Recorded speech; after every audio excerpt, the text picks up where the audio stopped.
السلام عليكم. اليوم غادي نهضروا على موضوع حساس ومهم في القانون المغربي، وهو الخيانة الزوجية. أول حاجة خصنا نعرفوها هو تعريف الخيانة الزوجية.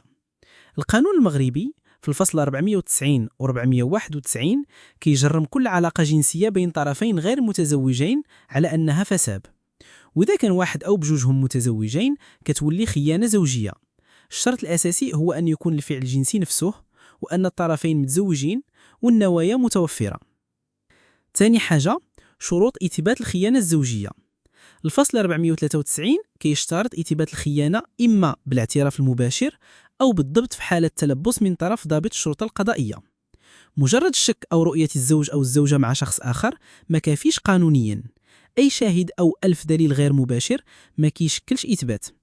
الاعتراف هو سيد الأدلة، والتلبس هو الحالة الوحيدة اللي القانون كيعترف بها مباشرة. مثال بسيط: إلا شكت الزوجة في زوجها وشافتو مع امرأة في شقة وسدوا الباب، البوليس جاو ولقاو هما كيهضروا، هاد الحالة ما كتعتبرش تلبس، غير مجرد قرينة. ثالث حاجة، طبيعة العلاقة الجنسية. المحاكم المغربية كتشدد أن العلاقة الجنسية خاصها تكون جسدية مباشرة تؤدي لإشباع الرغبة الجنسية. تبادل القبول أو المكالمات الهاتفية ما كتعتبرش خيانة زوجية، بينما العلاقة الجنسية السطحية كتعتبر خيانة زوجية إذا اعترف الطرف بذلك. كاين حالات خاصة، مثلا إذا الشخص كان مختل عقليا أو في حالة سكر أو مخدر غير اختياري، المسؤولية الجنائية ما كتطبقش. وإذا الزوج أو الزوجة تنازل على الشكوى، التهم كتسقط على الخائن فقط، لكن المشارك الآخر ما كيتسماش.